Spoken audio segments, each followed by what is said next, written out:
Ẹ káàbọ̀ sórí ètò Lady K Ìfẹ́olúwa show, the baby of Yorùbá nation. Mo tún ti lọ grab ẹ wá, but mi fẹ́ rojọ́ púpọ̀. Ẹ̀yin bàbá ẹ ṣé o, ẹ kú àdúró tí o. Ẹ kú àtìlẹ́yìn, ẹ kú bí mo ṣe ń gbé wá tẹ́ ẹ hàn. Ojú òní tì yín. Ẹ ní ọ̀wọ̀n kùn. Ẹ ní mọ̀ọ́ṣì, ẹ ní mọ̀ọ́yà. Ẹ wá jọ gẹ́gẹ́ bí ìṣe wa àti àṣà wa. Ẹ̀yin tí Lady K bá ṣẹ̀, ẹ má bínú sí mi. Ọmọ yín ni mo jẹ́. Màmá sán gbogbo ìgbà. Tí n bá ṣẹ̀ yẹn, má bínú. Ẹ̀kọ́ lèmi ń kọ́. Ẹ jáwọ́ kọ́ ṣe rere. La ṣe ń kẹ́kọ̀ọ́ lára yín. Lèmi ṣe ń kẹ́kọ̀ọ́ lára yín. Gbogbo ẹ̀yin tí bá ti gbé program yín wá, mo ń kẹ́kọ̀ọ́ lára yín ni. So bó ṣe jẹ́ nìyẹn, ẹ má wá gbàgbé wọ ẹ̀yin tẹ́ wà ní tẹ́ ń wò wá, ẹ̀yin ìyá mi, ẹ̀yin bàbá mi. Ẹ má bóyá on comment section. We are not here to make any violence. We are not here to harass anybody. As I always say all the time. We are just here to learn one or two things. And we are here to analyze. We are not here to bully anybody. We are not here to harass anybody. Nothing like harassment in my platform. Nothing like bullying in my platform. Nothing like fracas in my platform. Nothing like curse, epe, in my platform. Just to learn one or two things from all this show. That is why I'm bringing it here. And each time tí bá ti gbé program wá, nǹkan tó bá ti sọ nínú program ni máa fi ṣe topic. Mi ò ní fi kún, mi dẹ̀ ní yọ kúrò, mi ò dẹ̀ ní wúkọ́ sí. Mi ò ní wúkọ́ sí. Mi ò ní wúkọ́ sí. Nǹkan tó bá ti sọ níbẹ̀ la máa yọ topic níbẹ̀, la máa kọ sí. So ẹ jọ̀ọ́, mo bẹ̀ wá, mo rọ̀ wá, gbogbo ẹ̀yin tí bá wá ṣe, ẹ má bínú. Ọmọdé ò mórí jẹ kó má ra lọ́wọ́. Ìyá mi náà ni gbogbo yín, bàbá mi ni yín. Ojú òní tí wà, ẹ jẹ́ ká súnjọ débẹ̀, ẹ jẹ́ ká lọ kẹ́kọ̀ọ́. Ṣé tá bá ṣe ń kẹ́kọ̀ọ́ lọ, a máa ju fídíò. Ẹ̀yin tẹ́ bá fẹ́ lodge sí apartment tó wà padà dà ní Nàìjíríà, best apartment. Mo lè pè ní best apartment because 24 hours light wà, 24 hours internet wà, security, everything ó wà ńbẹ̀. And it's just 2-minute drive sí International Mohammed Airport. Ṣé rí pé ó wà pàgọ́. So gbogbo ẹ̀yin tí ẹ bá ní interest síbẹ̀ yẹn, ẹ gbá mi láago. Ojú òní tí wà mí ní wá yín tí láṣẹ Èdùmàrè. Ẹ ṣé gan. Ire o. Pa níbẹ̀ bóyá ojo wọlé àbó ojo wọlé, kí ló kọ ọlọ́pàá ńbẹ̀? Ẹ̀yin tẹ́ ní property ní Nàìjíríà, tí ẹni àwọn tenant yóò bá sanwó lé máa lọ pọlọ́pàá. Ṣọlọ́pàá ló máa bá yín gbé wọn lọ sẹ́wọ̀n àbí ẹ máa gbé lọ sí court. Then lawyer wọ́n dẹ̀ máa fún ní ọjọ́ tó máa fi kúrò ńbẹ̀ àbí? Wọ́n máa fún ní quick notice. Tí quick notice bí 6 months ló fẹ́ fún àbí 1 year ló fẹ́ fún. Ṣó ti yé yín sí? Wọ́n máa bẹ̀rẹ̀ kí ni reason why tí ó ṣe lè sanwó ilé yẹn. Àbí how come tí Ìyábọ̀ ṣe máa wá lọ sẹ́wọ̀n nítorí pé kò sanwó ilé? Because ó sọ nǹkan tó make sense. Ó sọ̀rọ̀ tó make sense. So Ìyábọ̀ máa lọ sẹ́wọ̀n torí kò sanwó ilé because me understand. Ẹni tó fún ní Coca-Cola, Pepsi, ó máa wọn tó ń jẹ́ Pepsi. Wọ́n fún Ìyábọ̀ ní endorsement lẹ́nu ọjọ́ mẹ́ta yìí. Kò tí yẹ. Endorsement Ìyábọ̀ ti gbà láti last week mọ́ wíìkì àti wọ mẹ́ta kó dé lè sanwó ilé. Ìyábọ̀ kì í jẹ gbáná o. Ẹ gbàgbé àṣẹlẹ̀ gbé Ìyábọ̀ mọ́ra. We are just telling you guys the truth. Ṣé kò yẹ yín sí? Kò sí demoralization nínú. We are just telling the truth because it may be you tomorrow. Ìyábọ̀ Òjó jẹ gbáná, ẹ máa gbọ́ nínú history, nínú celebrity history. Àbí nínú history Ìyábọ̀ kò ń jẹ gbáná. A gbọ́ bẹ́ẹ̀ rí. Kò jẹ powder. Ó ti yẹ yín sí. Ìyábọ̀ kì í mu sìgá. Ìyábọ̀ Òjó kì í lọ sí club kó máa lọ ṣe club. Ẹ ṣá mọ̀ bó ṣe máa ń run club yẹn. Ta sọ pé títorí ẹ̀ ní gbogbo owó tó ń rí ibẹ̀ ló ń ná sí. Kò tí yẹ yín sí. Tí Ìyábọ̀ Òjó bá ní outing, ẹ ní rí aṣọ tuntun lọ́rùn ẹ̀. Torí pé ó jẹ́ celebrity, kò ní máa tún aṣọ wọ̀. Ó ti yẹ yín sí. Kò ní máa tún aṣọ wọ̀. Àti rí lórí social media yìí pé wọ́n bu Ìyábọ̀ so, wọ́n sọ pé kò sanwó fáwọn. Àti rí. So Ìyábọ̀ Òjó dẹ̀ ní business, tá bá máa ka business tí Ìyábọ̀ Òjó ní. Ó kàn fẹ́ kí n sọ̀rọ̀ sí ẹ láàárọ̀ yìí.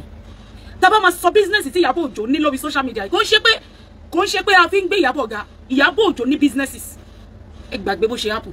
Ọmọbìnrin tẹ́ ń wò yẹn ó tajà títí ó tún ta àmàlà. Ìyábọ̀ Òjó ní business títí ó ní shop tó ti ń ta ata. Ṣé wèrè lẹ́yìn people yìí ni? Ẹ understand? Ìyábọ̀ Òjó ní business tó ti ń ta àmàlà.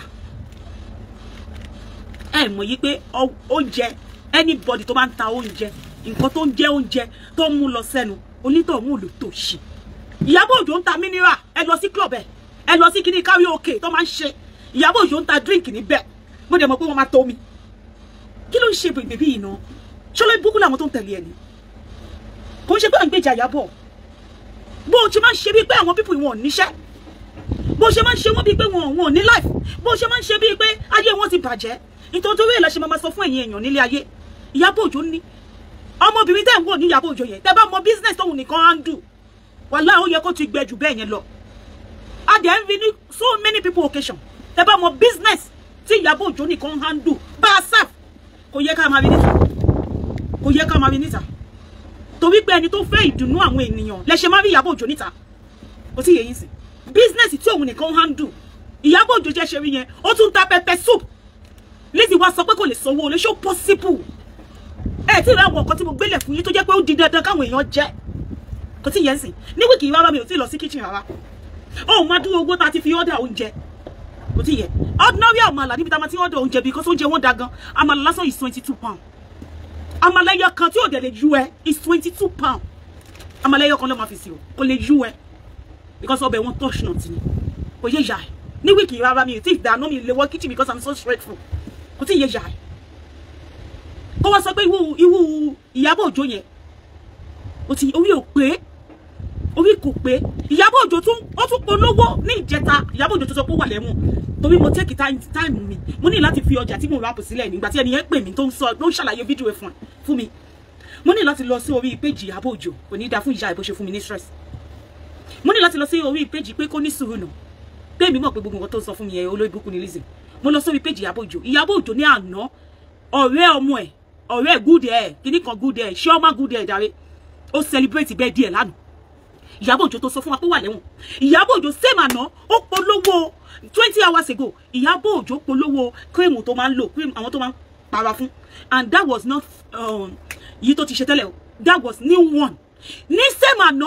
alánà yìí tí ó ti wọ 24 hours Ìyábọ̀ Òjó polówó ibi tá a ti lè raṣọ ó polówó fún wọn that was new video tí Ìyábọ̀ Òjó shoot so time wo ló gbé Ìyábọ̀ Òjó Lizzy time wo làwọn ọlọ́pàá gbé àwọn ọlọ́pàá ní láti ṣe nǹkan sọ́rọ̀ yìí this is too much this humiliation on Ìyábọ̀ Òjó is too much from Lizzy àwọn ọlọ́pàá because Lizzy Anjorin stake Ìyábọ̀ Òjó ó stalk ẹ̀ kí nǹkan kan bá ṣe Ìyábọ̀ Òjó wọ́n ní láti mú Lizzy Anjorin ṣé kò yé yín sí tí nǹkan kan bá ṣe Ìyábọ̀ Òjó wọ́n ní láti mú Lizzy Anjorin ṣé kò yé yín sí ẹ wo gbogbo nǹkan tí mo kà sílẹ̀ Ìyábọ̀ Òjó tún taṣọ o ẹ mọ reason why tí mo ṣe sọ fún yín pé aṣọ because bẹ́ẹ̀ mi gan ṣe wà yín sí nínú sọ́mà yín sí ṣé kò yé yín nítorí pé mo lose weight mi ó ti yé yín sí tight nìkan ni mo ṣe wà ó ti yé yín sí tight nìkan bóyá 8 pounds ó ti yé yín sí so mi ìwò bí gbogbo èèyàn máa fẹ́ ra aṣọ ṣó ti yé yín sí tó mo ṣe mention aṣọ ṣùgbọ́n ẹnu nǹkan tí ẹnu ń jẹ Ìyábọ̀ Òjó ń tà tó dẹ̀ di dandan káwọn èèyàn jẹ kò yé yín sí nǹkan tí ẹnu ń jẹ Ìyábọ̀ Òjó ń tà so ẹ sọ fún mi nínú week yìí sí last week endorsement tí Ìyábọ̀ Òjó ti gbà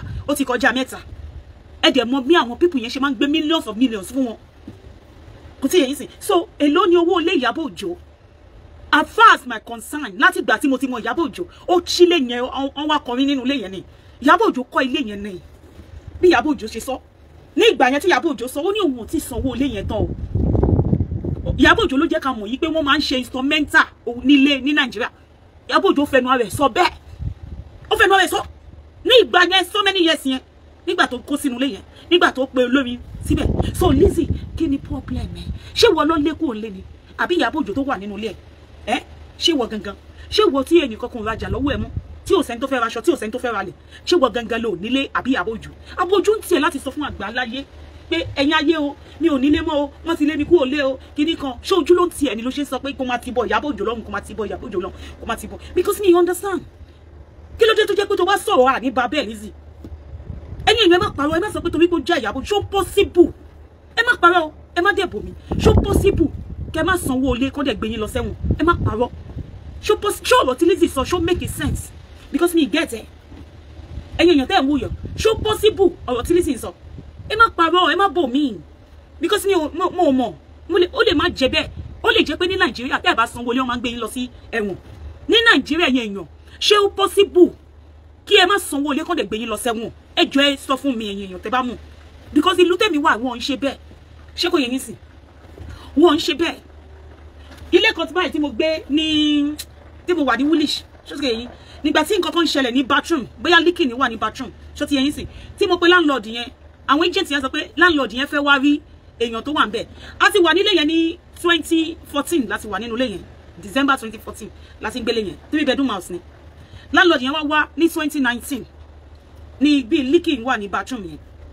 ìgbà tí landlord yẹn bá wá ṣé mo kẹ́ máa wẹ̀ lọ́wọ́ ẹ kàn mọ̀ pé èèyàn kan ti wọlé ẹ kàn ló táwọ̀ ẹ̀ bọ́ síta ẹ wá wí pé unannounced ẹni tí ẹ mọ̀ rí ẹni tí ẹ rí mo kàn gba kí yẹn lọ́wọ́ ẹ ní pé ta ló fún ẹ ní kí ilé mi ó kàn wọlé mi wá mo kàn walk away kò fẹ́ lọ tipátipá mo dẹ̀ pọ̀ ọlọ́pàá sí ọlọ́kadà sọ pé kó bọ́ síta ó lóun landlord mo ní no mo ní lájọ́ tí mo ti gbanú ilé mi ò rí ẹni agent nìkan ni mo máa rí wọ́n dẹ̀ máa ń wá sí by 3 months and they will email me, they will test me níta ni ẹ mo dẹ̀ sọ fún ọlọ́pàá pé kán bá mi gba kí yẹn lọ́wọ́ ẹ̀ because ó wọnú ilé mi láì sọ fún mi pé kán gba kí yẹn lọ́wọ́ ẹ̀ ọlọ́pàá gba kí yẹn lọ́wọ́ ẹ̀ wọ́n gbé àwọn goldsmith wá wọ́n change kọ́kọ́rọ́ ilé mi wọ́n nítorí pé àwọn ò trust ẹ̀ mo ní mi go trust ẹ̀ ó wá ṣàlàyé fáwọn ọlọ́pàá ó ṣàlàyé mo ní mi ò kí ẹ̀mí ìfẹ́ mọ̀ bóyá òun ní landlord òun ló ṣe sọ pé kí n jáde ìgbà tí awádé court mo jẹ́ ká fọ yẹn lọ sí court bóyá pé mo mọ̀ pé máa win ní case yẹn ìgbà tí awádé court wá sọ pé ṣó fún mi ní letter ṣó send letter sí mi ṣó send email sí mi mo ní kò send anything ó ní kò wọ́n send anything pé tó pé ilé òun ni wọ́n ní kò pé ìjọ tó ti gbé ilé yẹn fún mi ló yẹ kó ti mọ̀ mí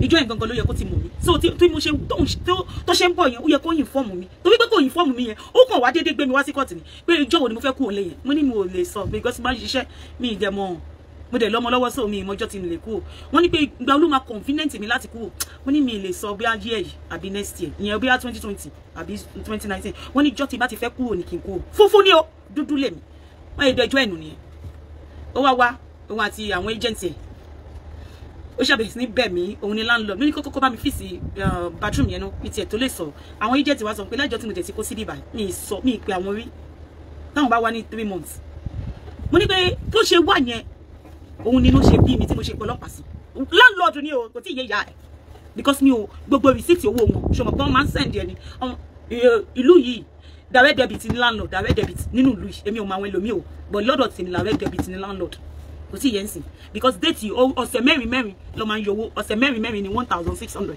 every 4 weeks ni every 4 weeks that was direct debit straight away mi ì mọ̀ ti Nàìjíríà ṣó wípé landlord gangan fún wa rẹ̀ ó jẹ gbá kò tí ì yẹ mo wá wálé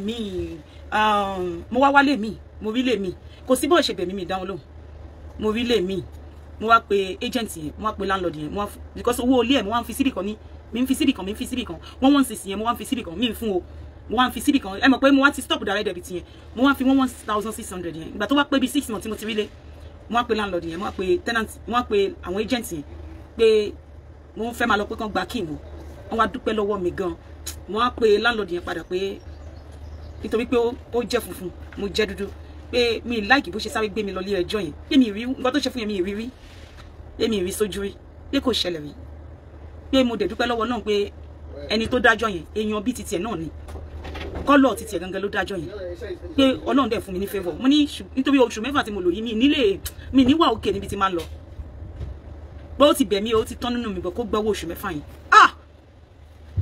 ó ní mo fẹ́ fún un ní gbogbo owó mo ní of course pé kó gbà pé mò ń bá kó síbì kan pé nítorí ẹ̀ ló ṣe wà ní cash pé mò ń bá kó síbì kan kò lè gbà mo ní kó gbà ó ní pé òun lòún ṣẹ̀ mí mo ní kó gbà o pé wọ́n tún lè ṣe pé inú ti tèmi gangan ò ní dùn níbi tí mo lọ yìí pé ó kàn fún mi ní stress láti lọ wálé mi ó ní pé òkè nǹkan tó máa ṣe ni pé òun máa dá 2 months padà fún mi ó wá fún mi ní owó ó wá fún mi ní 1,006 méjì ó wá fún mi padà mo wá fún ní mẹ́rin so bá ṣe di ọ̀rẹ́ nìyí ó ti yẹ yín sí kò sí wàhálà tí mo fi kúrò bẹ́ẹ̀ àjọ ní wàhálà àjọ ní anything but ó accept fault ẹ̀ ó ti yẹ yín sí because mo lájọ tí mo ti délé ayé mi ní ìgbọ́ pé landlord máa ṣílẹ̀kùn mọ́ ẹ lórí mi ìgbọ́ rí láyé mi that was first time ṣó ń gbọ́ ṣó ti rí bẹ́ẹ̀ yẹn sì so mi ò gbọ́ rí ọlọ́pàá gangan wọ́n lè dànù ni ó tiẹ̀ tún sọ fún àwọn ọlọ́pàá pé wọ́n lè dànù ọlọ́pàá sọ pé torí pé mi ò mọ̀ rí ó ti rí bẹ́ẹ̀ yẹn sì kò sí orúkọ ẹ̀ agreement and commission tí mo ṣe pẹ̀lú àwọn agent orúkọ àwọn agent ló wà bẹ́ẹ̀ wọ́n gbé gbogbo kíní yẹn jáde online nígbà tí nínú email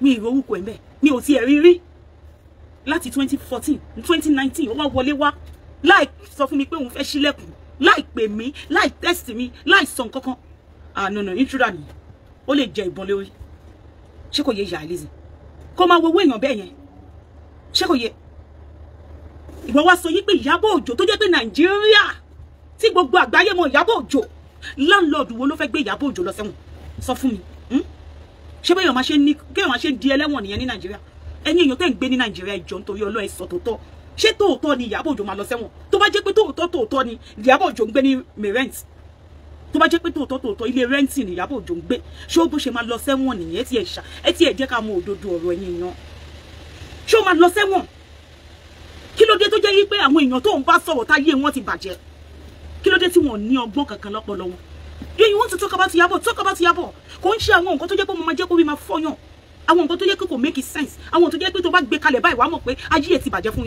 irọ́ nìkan ló gbé dání Lizzy ó lè gangan ní gbogbo nǹkan tó wà lọ́pọlọ ó lè ní ọpọlọ ó lè ló ní lọ́pọlọ ó ní ọpọlọ tó lè fi ṣe 1+1 ó ní ọpọlọ tó lè fi ṣe 1+2 tó bá yẹ wọ́n sọ pé àwọn èèyàn jáde fún ẹ ìgbà wo làwọn èèyàn jáde fún ẹ tó bá ní máa sọ̀rọ̀ bí wèrè nígbà tẹ́mi àti ẹwà máa ti pè wọlé sórí show yẹn pé o mọ̀ nǹkan tó ń sọ pé what you are saying is not like that pé show make sense nǹkan tó ń sọ ìwọ náà ronú Lizzy ronú dáadáa show possible kí landlord fi kọ́lọ́pàá wá gbé Ìyábọ̀ Òjó lọ sẹ́wọ̀n ṣé tó bá gbé lọ sẹ́wọ̀n yẹn ló máa wá sanwó lé ni because me you understand èyàn tó fi millions of ọmọ iye tí wọ́n gba ọ̀lù tí Ìyábọ̀ Òjó fi ṣe wedding ọmọ ẹ̀ ọmọ iye tó ń sọ fún ọ̀lù yẹn ọmọ iye tó ń sọ fún ọ̀lù yẹn ọmọ iye tí wọ́n ra aṣọ àwọn àtàwọn ọmọ ẹ̀ tóun àtàwọn ọmọ ẹ̀ wọ̀ kò wá nílé ní owó láti lè sanwó lé láì jẹ gbaná láì mu sìgá láì jẹ powder Lizzy ayé ẹ̀ ti bàjẹ́ ayé Lizzy ti bàjẹ́ kò kí wọn parọ́ ayé ẹ̀ ti bàjẹ́ ó tún wá gbé mi jáde ó ní pé Ìyábọ̀ Òjó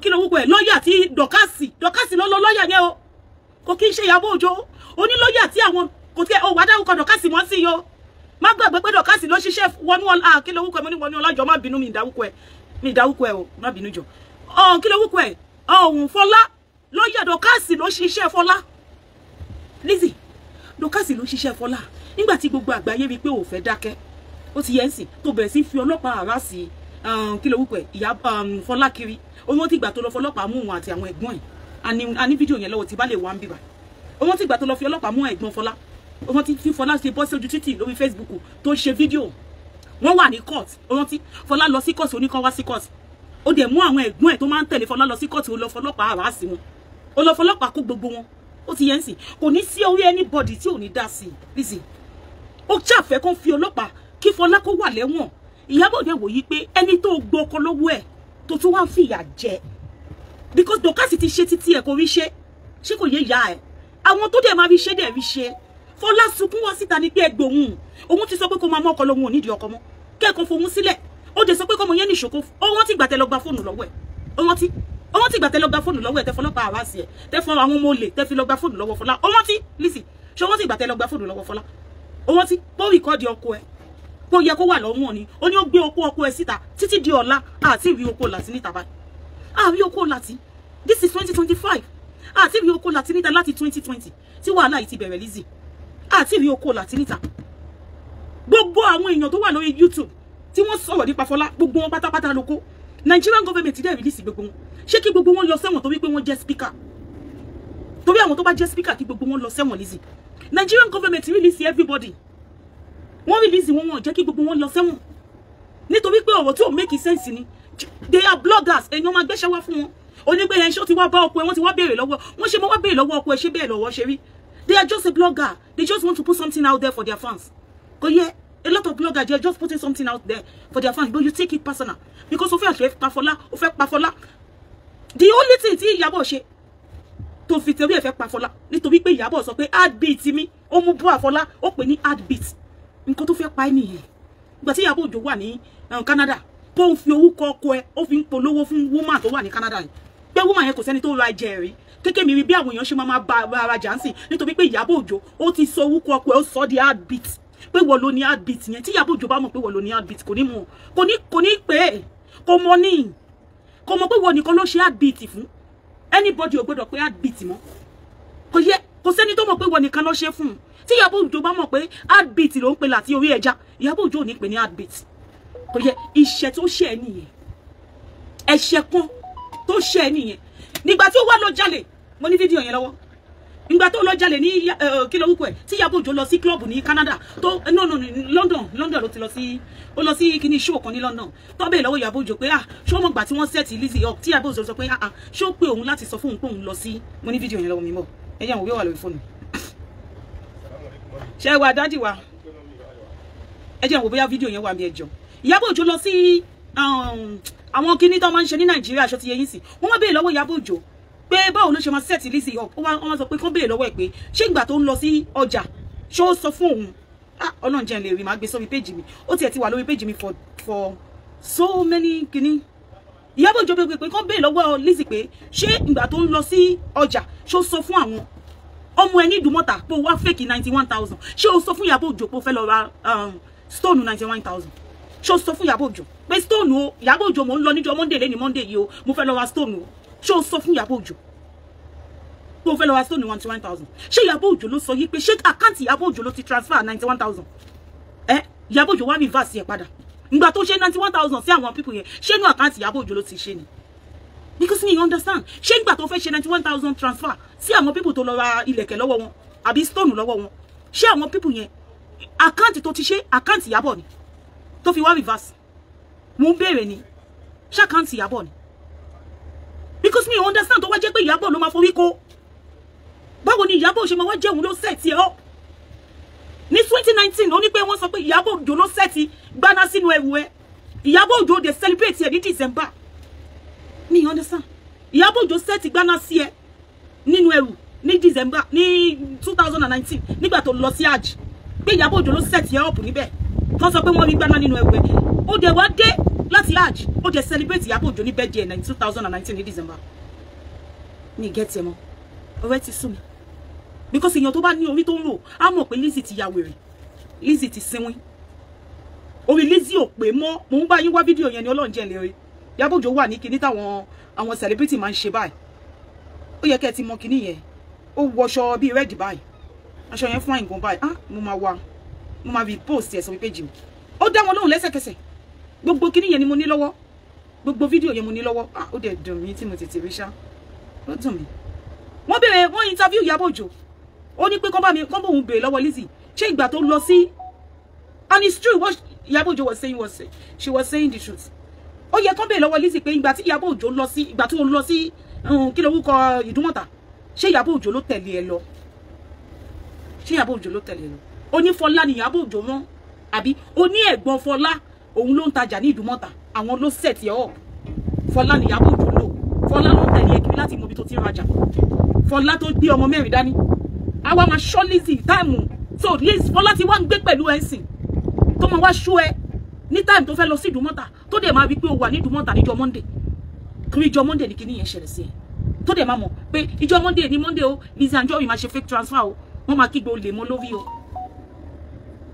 jẹ́ kó gun mi Lizzy tó bá jogun mi ayé ẹ̀ máa nítumọ̀ ṣó mọ̀ ni yé máa ronú èmi irú èèyàn bẹ́ẹ̀ yẹn mo máa ń lé wọn dànù kúrò nínú sàkánì mi ni torí pé tí bá sọ̀rọ̀ mo mọ̀ pé nǹkan tí mo sọ yẹn mi mí ní àrùn tó bá ti ń sáré ro burúkú lẹ́sẹ̀kẹsẹ̀ máa lé ẹ dànù kúrò nínú ẹgbẹ́ mi ni ayé ẹ ti bàjẹ́ Lizzy ayé ẹ ti bàjẹ́ ló ṣe mọ̀ yí pé Ìyábọ̀ lé ẹ kiri Ìyábọ̀ dẹ̀ ń ṣoríire inú ayé kiri ni ayé Lizzy ti bàjẹ́ torí táyé ò bá bàjẹ́ o ò ní máa wá tí àwọn tó ti dá fún o ò ní ayé ẹ tó bàjẹ́ ló fi mọ̀ yí pé Ìyábọ̀ Òjó kò sanwó lé ayé ẹ ibi táyé ẹ bàjẹ́ dé ibẹ̀ ló ti mọ̀ yí pé Ìyábọ̀ Òjó sanwó lé bí táyé ẹ bàjẹ́ dé ayé ẹ tó bàjẹ́ ló jẹ́ kó mọ̀ pé Ìyábọ̀ Òjó sanwó lé pé Ìyábọ̀ Òjó wà lẹ́wọ̀n ayé ẹ tó bàjẹ́ nìyí because bad news nìkan lọ ayé ẹ máa gbọ́ etí ẹ dẹ̀ máa gbọ́ bad news nìkan only the bad news nìkan ni Lizzy máa gbọ́ láyé ẹ wọn ò lè fún ẹ ní ìròyìn rere ìwọ náà ló predict ẹ ní 4 days ago ó ní pé Fúnkẹ́ Akíndélé movie tó máa ṣe ó ní pé kò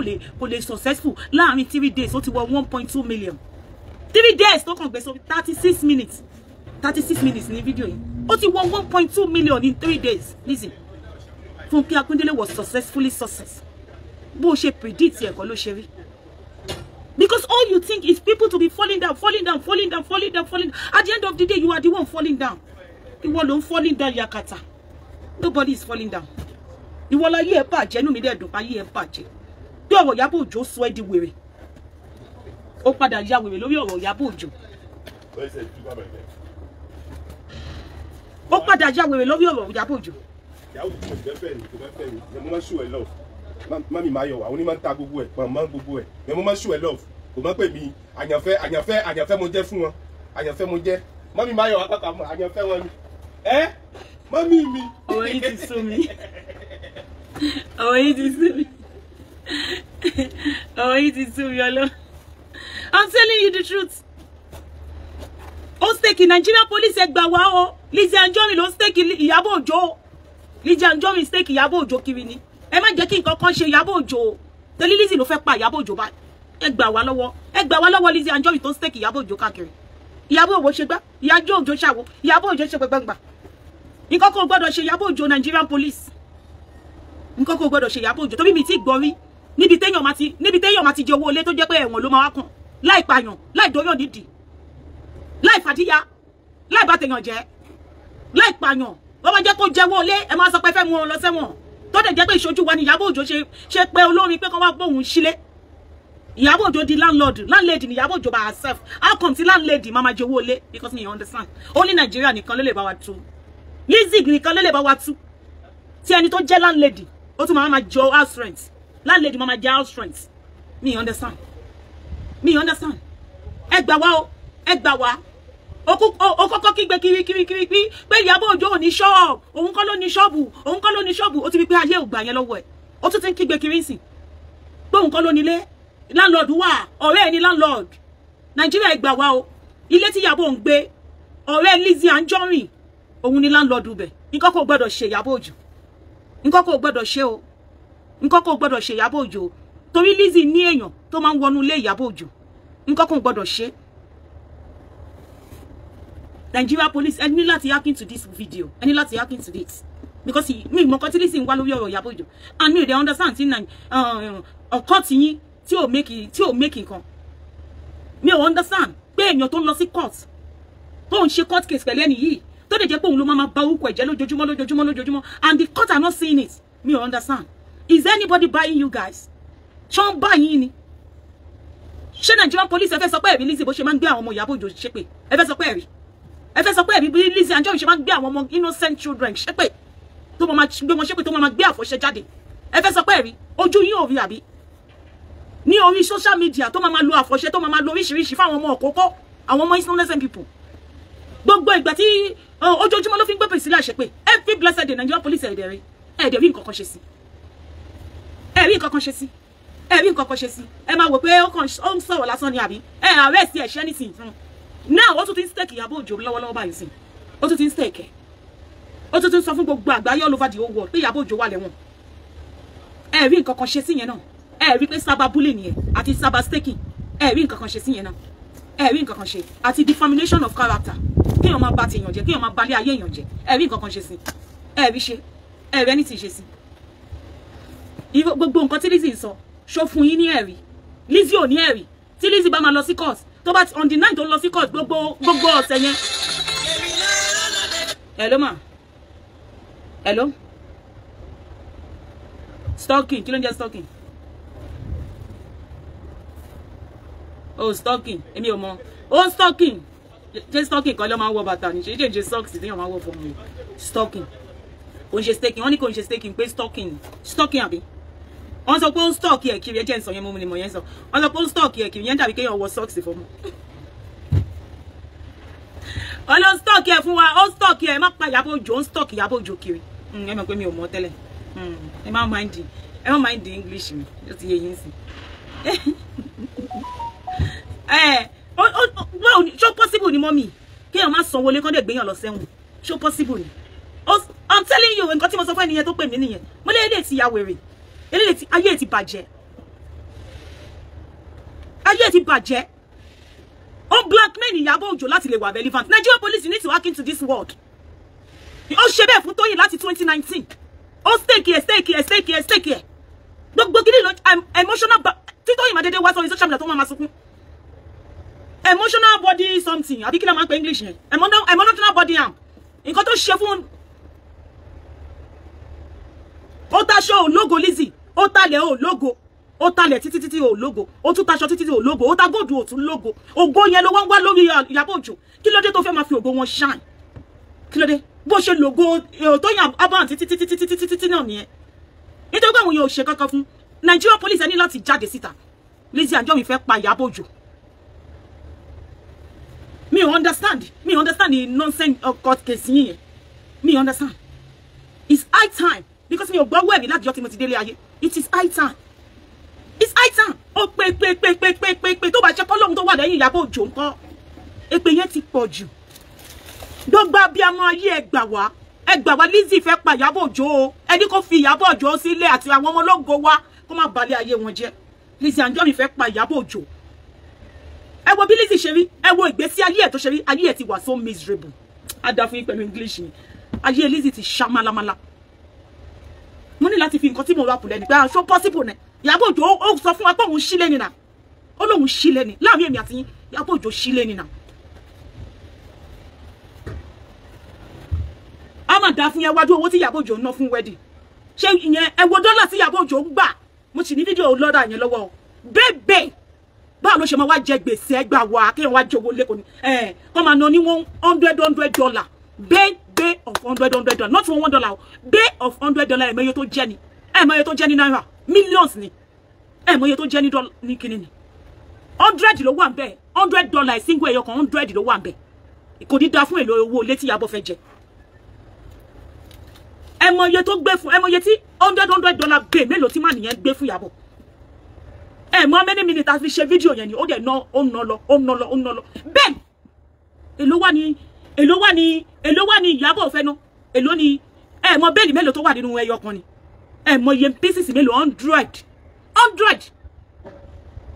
nearly 20 million. Bẹ́ẹ̀lì ẹyọ kan is 20 million. Nearly 20 million. Òfò lẹ máa ṣe Lizzy wá ṣòfò. Èló ni owó ilé tí Ìyábọ̀ Òjó jẹ. How many years ló fi jẹ owó ilé Lizzy? Mo bẹ̀ lọ́wọ́ ẹ̀ ní ó ti yẹ ẹ́sì how many gangan lówó létí Ìyábọ̀ Òjó jẹ àwọn fáǹsì ẹ̀ máa san Lizzy ìwà láyé bàjẹ́ very ó yẹ kó máa I'm telling you ó yẹ kó máa sọ fún ẹ pé ẹnu ẹ̀ ń kó lórí burúkú ni ẹ pé kó shut up kó kórí burúkú kúrò lórí social media. I understand kò yé wa mọ́. Bàbá olórí burúkú ẹ̀dá ni. Very wicked bastard. Awáyé má ṣe rere lélẹ́yìn náà.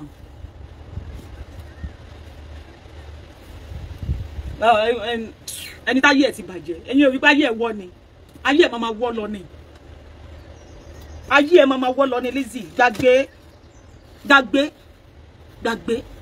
Ayé ẹ̀ máa bàjẹ́ ni. Kò sí anybody tó lè support ẹ tí ò ní balẹ̀ ayé wọn jẹ́. Òye yá. Ayé ẹ ti bàjẹ́ kò sẹ́ni tó mọ̀ ẹ́. Jọ èló ló ti pa gangan pẹ̀lú olórúkọ Ìyábọ̀ tó fi trend. Èló ló ti pa. Because ó fẹ́ kó bá ti gbé Ìyábọ̀ kan lè gbé picture ẹ̀ síbẹ̀. Èló ló ti pa. Ìjọ́kíjọ́ tó bá ti pọ̀. Ẹ lọ bá mi wá fídíò. Ó ní fídíò mi mẹ́ta. Ẹ send link yẹn sí mi. Tó ti analyze ẹ̀. Ó analyze fídíò mi lórí show ẹ̀. Tó ti play voice mi. Ẹ bá mi ẹ send ẹ̀ sí mi. Ayé ẹ máa bàjẹ́. A ní láti lọ sí orí page Lizzy ká flag ẹ̀ down. Ayé Lizzy ti bàjẹ́. Ayé ẹ ti bàjẹ́. Gbogbo tí ayé ẹ bó ṣe kù. Lọ wo Ìyábọ̀ Òjó leléyìí. Mo ń bọ̀. Mo ṣe kó lórí page Ìyábọ̀ Òjó ni. Ó ti yẹ òun lélẹ̀. Ó rí pé mo tètè débẹ̀. Ó ti rí Ìyábọ̀ Òjó leléyìí. Ṣé ó ti rí? Ìyábọ̀ Òjó leléyìí. Ó ṣẹ̀ṣẹ̀ ṣe fídíò yìí ni. Mo dẹ̀ like gbogbo àwọn wears yẹn. Ó ṣẹ̀ṣẹ̀ ṣe fídíò yìí ní 22 hours ni. Jọ ìgbà wo ló wà tí mọ́lé. Ìgbà wo ló ti wọ́n lé. Ìgbà wo ló ó sọ pé ó ti lọ sẹ́wọ̀n wọ́n ti fi sẹ́wọ̀n. Ìgbà ló fi sẹ́wọ̀n. Ìgbà ló fi Ìyábọ̀ Òjó sẹ́wọ̀n. Because me understand. Ó gbádùn. Wọ́n ò dún ẹ dáadáa. Kò sí ẹni tó bá dó dáadáa. Tóbi tó bá dó mi dáadáa. Mo ò tó bẹ́ẹ̀ láti dóko láàárọ̀. Tó ti bá dóko láàárọ̀ mi nílé wá sí bíbá mi ní function dáadáa. Because ó máa ṣe mí kí n sùn ní kí n sùn. Wọ́n bí ẹrẹ kan dó ẹ dáadáa. Kàn láìsí ẹyẹ kan ṣe dáadáa fún ìyá ẹ. Kàn fi sí fún ìyá ẹ dáadáa. Ìyá ẹ ò ní lè dìde. Wàá máa sùn ni. Ayé ẹ ti bàjẹ́. Ìgbà tí wọ́n pẹ́ láti ó ti fi ayé Àríkẹ́ ó ti fi lanu. Láti ti lanu pa. Ó ti fa ayé Àríkẹ́ lanu. Ayé ẹ ti bàjẹ́ Lizzy. Ayé ẹ ti ṣámálámálá. Fi Ìyábọ̀ Òjó lẹ̀. Nǹkan kan ò gbọ́dọ̀ ṣe Ìyábọ̀ Òjó. Òye ìyá ẹ. Nǹkan kan ò gbọ́dọ̀ ṣe Ìyábọ̀. Ẹ gbà wá Nigerian police ẹ gbà wá o. Ẹ gbà wá.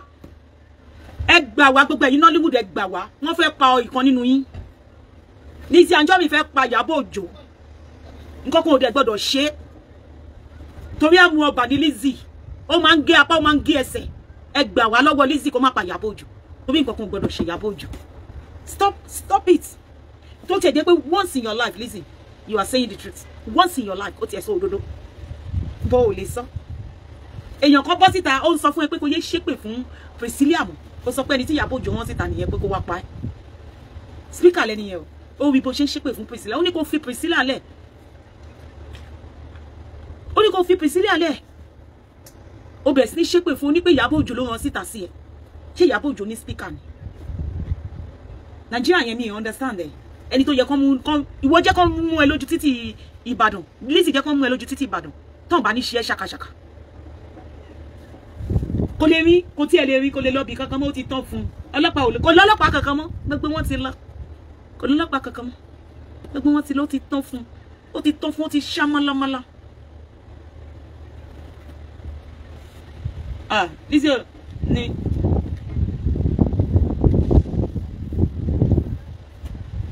àwọn náà mọ̀ pé ní kankan sí l'Amẹ́ríkà àwọn náà mọ̀ àwọn náà mọ̀ àwọn náà mọ̀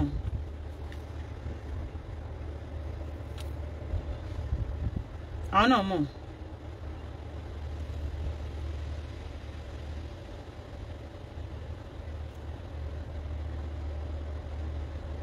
bẹ́ẹ̀ ni very even ẹ bá mi mú gbogbo bí tó ti play voice note mi mo ní link video ẹ mẹ́ta ó ti yé yín sìn ẹ bá mi wo gbogbo ẹ̀yin student ẹ bá mi lọ wo gbogbo show ẹ tó ti ṣe past ó ní video mi mẹ́ta tó wà lórí show ẹ tó analyze ẹ send ẹ sí mi mo máa flag show yẹn down ẹ jọ page yẹn ní láti lọ is enough of that page ó máa ń parọ́ jù ó ti jẹ́ kí n rap ọjà tí mo fẹ́ rap olóṣì ẹ aláyé mo dẹ̀ sọ fún ẹni ẹgbẹ́ níyàbọ̀ ò lọ sẹ́wọ̀n ṣé báwo ni Ìyábọ̀ ṣe máa lọ sẹ́wọ̀n ṣé orí ìwò pé ni o mọ mí ní kéèyàn lọ sẹ́wọ̀n ni ṣé ó possible kí n jẹ landlord lówó mo ní láti pe boyfriend mi ní ṣé ó possible kí n jẹ landlord lówó kó dẹ̀ gbé mi lọ sẹ́wọ̀n kò tiẹ̀ wọ 5,000 pounds gbogbo owó ilé wọn ní Lẹ́kì kò wọ 5,000 pounds gbogbo owó ilé wọn ní Lẹ́kì owó òṣì owó òfò owó òṣì orí burúkú owó àdánù wo ọjà tí mo gbé dé tí mo ṣẹ̀ṣẹ̀ gbé dé yìí ọjà tí mo ṣẹ̀ṣẹ̀ gbé dé ó ti yẹ àwọn ẹja nǹkan kan gbogbo nǹkan tí mo ṣẹ̀ṣẹ̀ gbé dé ṣó ti yẹ ń sìn gbogbo owó tí mo san lélẹ̀ ń bọ̀ gbogbo owó tí mo san fún gbogbo ọjà yẹn o mo fẹ́ calculate fún yín sí ń bọ̀ màá dẹ̀ fi receipt síbẹ̀ yìí màá bẹ́ẹ̀ fi receipt síbẹ̀ yìí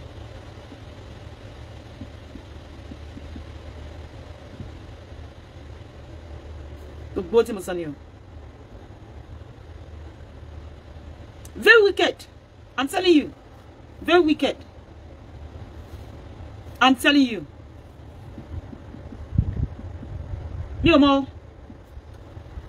fún o mi ti ẹ̀ mọ̀ fún ọ̀rọ̀ wọn sú mi òun àtàwọn tó jọ ń ṣe ọ̀wọ́n sùn mi I'm telling you wo ọjà tó ṣẹ̀ṣẹ̀ dé wo gbogbo tí mo san lélẹ̀ ṣó ti rí o ní rí dáadáa 7,062,500 ọjà tó ṣẹ̀ṣẹ̀ dé ọjà tá a kàn fi gbé ọjà wá ọjà tá a gbà níjọ́ sátidé ó ti yẹ ń sìn kó ń ṣe kọ̀ǹténà ó ti rí bẹ́ẹ̀ yẹn sìn tábà tí wọ́n sọ ti kọ̀ǹténà ṣe mọ̀ pé ó máa dáì wà kú iye tó gbà wọ́n tún gba pounds níbí báyìí o pounds ta fún container pounds la máa fi ń clear níbí báyìí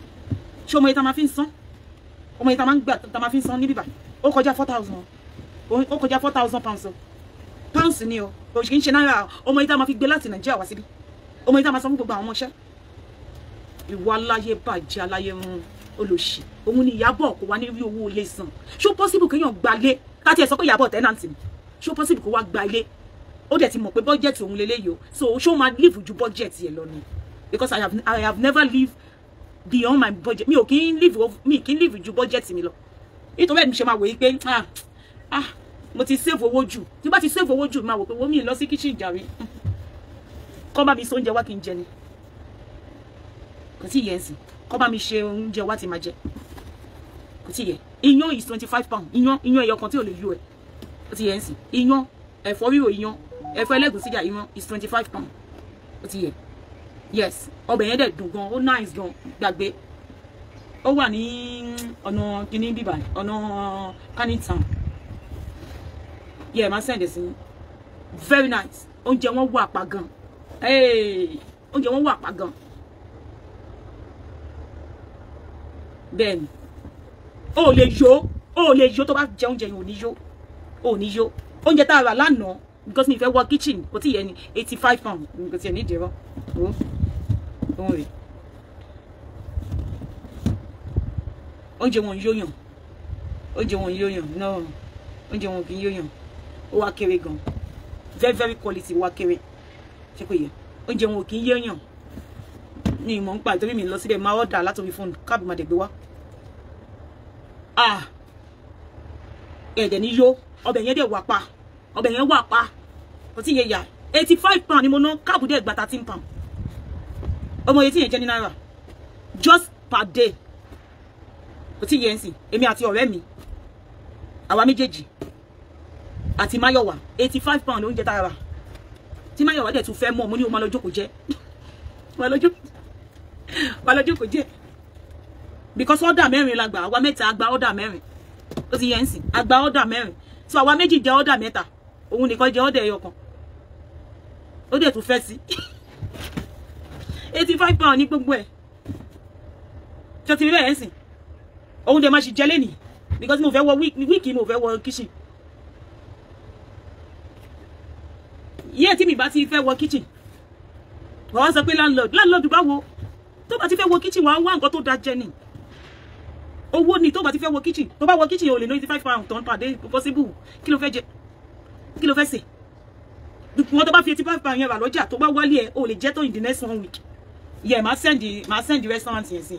Wọ́n máa ń bẹ̀rẹ̀ láti 6 o'clock. Ó sì yẹn sìn. Wọ́n máa bẹ̀rẹ̀ títí di òru. Wọ́n máa fi ṣetán. Wọ́n ò dẹ̀ ṣí ní Monday and Tuesday. Wọ́n máa ń bẹ̀rẹ̀ ní Wednesday, Thursday. Wọ́n máa tún ṣakọni. Restaurant ni mo ti like ewédú wọn àti gbẹ̀gìrì wọn. Shit. Àní mo wò pé ṣé ewédú gangan ló ń lò ìṣàbí because me understand what you say. Mo ìṣe gangan mo fẹ́ ṣe gangan. Ẹ̀fọ́ yẹn ó green nípa ni. Ó green nípa ni kò dúdú. Báwo la ṣe máa bèrè question mi? Àní lè bèrè question yẹn. Ó wà pa. Ó ti yẹn. Èmi tí mo like láti jẹ fọ́ntà bọ̀ àwọn ilé mi máa jẹ. Ó nice. Kí n kí ní báyìí kò ń ṣe abọ́ ńlá o abọ́ kékeré abọ́ kékeré ni o kò kí n ṣe tékè but ẹ tí wọ́n máa wá sí nǹkan tó bàjẹ́ nìyẹn tí wọ́n máa wá sí agaga abúlá wọn kò lè yọ ẹgbàá ẹgbẹ́yọkùn lè yọ ẹ kò wá manage because o lè tún fi o jáde bí o ní bí 44 pounds jẹ́ ọmọ ọ̀la no o jáde fi 44 pounds jẹ́ abúlá o yẹ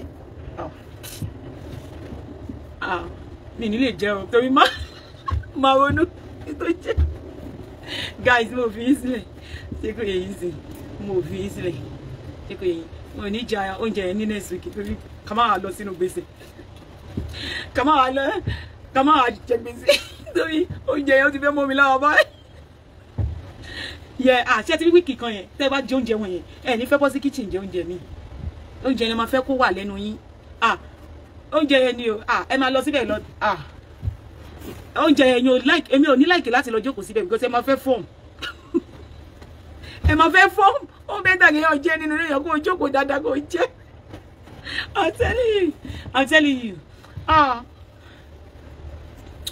èmi like nítorí pé mo ní ògúnfe ńlẹ̀ so mo ń sábà béèrè ògúnfe ń tà mo kàn máa ra fish máa dẹ̀ ra salted mo like dice meat wọn. Ọbẹ̀ yẹn but ọbẹ̀ yẹn nice ọbẹ̀ yẹn special stew wọ́n máa ń pè ní special stew for abula stew for abula special stew ni for abula nice gan nice bó amáláyé ò lè yó yín ó ti yẹ yín sìn bóyá wọ́n ṣe oúnjẹ wọn bẹ́ẹ̀ ni kẹ́ má yò ó ti yẹ yín sìn I don't understand I don't get it tí wọ́n bá ń continue láti máa jẹ oúnjẹ wọn ẹni mọ̀ pé ẹ máa tóbi lọ ní nítorí ẹ̀jọ̀ máa wò pé in 2 months màá ti wá bá yín in 2 months time màá ti wá bá yín èèyàn máa fọgbọ́n ṣe ni because it's too for the whole family Anna ò sí bẹ́ẹ̀ tánà bá wà bẹ́ẹ̀ it's gonna be more than 100 pounds just a day no go make it gan it makes sense. Oh, mo dẹ̀ mọ̀ pé òun náà máa fẹ́ jẹ 2 portion 44 pounds.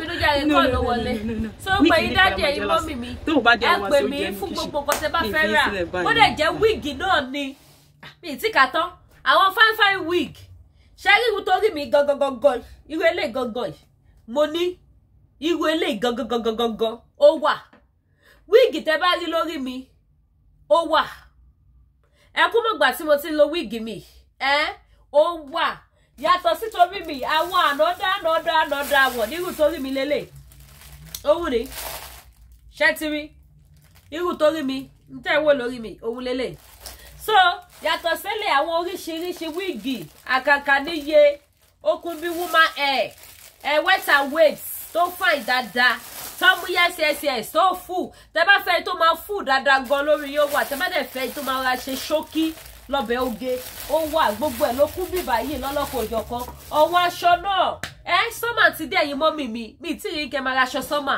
àwọn 3/4 gown àwọn mini gown tẹ́lẹ̀ fi rọ́ọ̀kì ti sọ́mà àwọn armless gown tó jẹ́ native tẹ́lẹ̀ fi rọ́ọ̀kì sọ́mà gbogbo ẹ̀ ni mo ní ẹjọ́ patronize mi tó bá dẹ̀ jẹ́ àwọn spiritual items náà ni ẹ wò ó ẹ má jẹ́ àlàgùn jìnnà ẹ jẹ́ àtọ́jú ara wa ara gbé láyé yìí o tẹ́ bá gbọ́ pé ogun láyé kò ṣe dúró wò ó kò ṣe dúró wò ó kò ṣe dúró wò ó ẹ jẹ́ àtọ́jú ara wa o àbá tẹ̀yọ̀ jẹ́ ọlọ́run ò kó àjò Bible gan sọ ó ní ohun tí o bá ní ni kò fi ra ẹ̀mí ẹ padà ẹ gbọ́ ohun tó bá ní ni kò fi ra ẹ̀mí ẹ ó ń já wa sí ni ẹ sì mọ̀ pé lówe ni Jésù máa fi ń bá àwọn ọmọlẹ́yìn ẹ̀ sọ̀rọ̀ ọ̀nà tẹ́ bá lè tọ̀ láti ráyé gbé fúnra yín òun ní kẹ́tọ̀ that is why èmi ò condemn anything ìbájọ́ náà ṣẹ̀ṣe lọ́lọ́run darí yín sí ẹ̀tọ́ dáadáa ìbájẹ́ mùsùlùmí ẹ̀tọ́ ìbá sì jẹ́ ti tèmi Jésù báyìí náà ni ẹ̀tọ́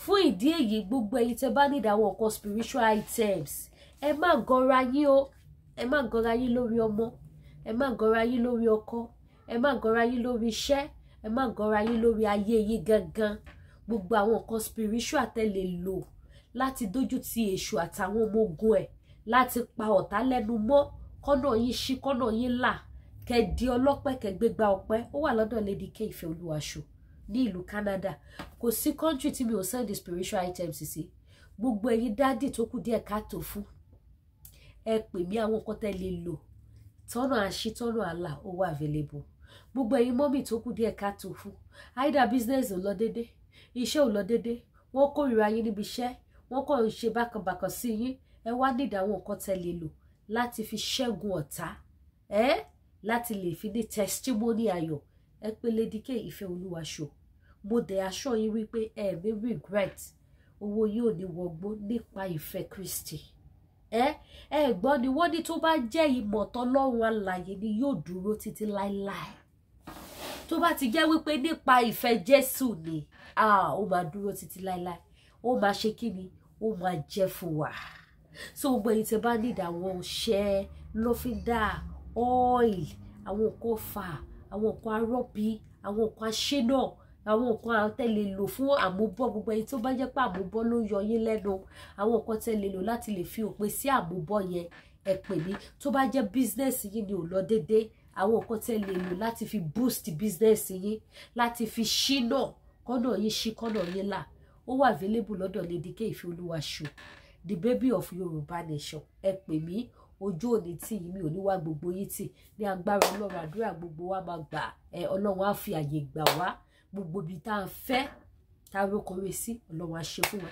ẹ̀yin tó bá dẹ̀ já àwọn nǹkan ìfẹ́ náà ní fẹ́mi bí ojú tí ń fẹ́ mú fẹ́mi bí irun tí ń forí fẹ́mi bí eyín tí ń fẹ́ ẹnu fẹ́mi tẹ̀mí fẹ́mi tọkàntọkàn fẹ́mi taratara wò gbèsè gbàṣọ là ń sá lóhùn tó bá já àwọn yẹn náà ni ẹ pé Lady K Ìfẹ́ Olúwaṣọ àdúrà gbogbo wa gbà mí ní wáyé tì ẹ má gbàgbé láti subscribe sí YouTube channel mi kẹtọ notification bell yín ẹ má wá gbàgbé product iléeṣẹ́ TL gbogbo èyí tẹ́ ìrógùn diabetes rẹ̀ ẹ mọ̀ bínú àwọn èèyàn ti fẹ́ kú mi pa Lady K ogun diabetes ò ti tán mo sọ́ngbà yẹn mo ní ẹ tètè wá rà ó kó tó tán ogun diabetes ò sí mọ́ àfi tẹ́ bá máa lọ rà nílé ìjà tó bá dẹ̀ tún ti kó dé sí Canada máa jẹ́ kẹ́ mọ̀ but for now ẹ wo pakurumọ kodobo dáadáa eléyìí ò ní side effect kò ṣe tó máa jẹ́ kókó yín dúró báyìí tí ò ní wálẹ̀ mọ́ mọ́mì kan lọ béèrè question yẹn lọ́wọ́ mi mo rẹ́rìn dáadáa wọ́n wò pé òkè àmúmọ́ alvat so that tó bá ti sọ àwọn èèyàn lè mọ̀ eléyìí ò ṣe tó kàn máa dọ̀rọ̀ pa síbẹ̀ tí ò ní wálẹ̀ mọ́ no àbí tó máa jẹ́ kórí fọ́ yín àbí tójú yá wá pọ́n ṣoṣoṣoṣoṣo no àwọn eléyìí confam wọn ni no any side effect àjẹbù ìdán tó mú yes tí mo lè fọwọ́ ẹ̀sọ̀yà ẹ wo ẹ̀yin tí ẹ bá lọ miss àwọn nǹkan tí Lady K bá ń polówó mi lára sàn jù àwọn tó mọ̀ ló mọ̀ tẹ́ bá rajà lọ́dọ̀ Lady K ẹ tún fún àwọn èèyàn ní fóònù ọba pé ẹ̀yin náà pé kẹ́ rajà lọ́wọ́ ẹ̀ kì í ṣèmi náà Ọlọ́run ni Ọlọ́run ni àti wípé mi náà ní ba ara mi jẹ́ so gbogbo ẹ̀yin tẹ́ bá nídìí agúnmu jẹ̀díjẹ̀dì ẹ̀yin àgbẹ̀ pé ẹ̀yin àgbẹ̀ ẹ̀jẹ̀ ń tẹ nílò rẹ̀ ọ̀pá yìí ròyìn wéèsì ròyìn ẹ̀ lè jókòó dáadáa ẹ̀ lè ṣe kinní kan ń tẹ nílò rẹ̀ kẹ́yà gbogbo ẹ̀dànù kára yín kó fúyẹ́ kẹ́ jókòó 24 hours kẹ́tì ẹ̀ bá mọ̀ pé jókòó tó bá sì jẹ́ pé wọlé kan lẹ̀ ni tẹ́dò tẹ́yìn párò lọ òun lélẹ̀ agbójì manpower ẹ gbádùn ara yín bó bá ṣe wù yín so òun nìyẹn tẹ́ bá nífẹ̀ẹ́ sí gbogbo àwọn product yẹn ẹ pè mí mo wà available at any time when it comes to business mo wà available but when it comes to gossip mi ò sí available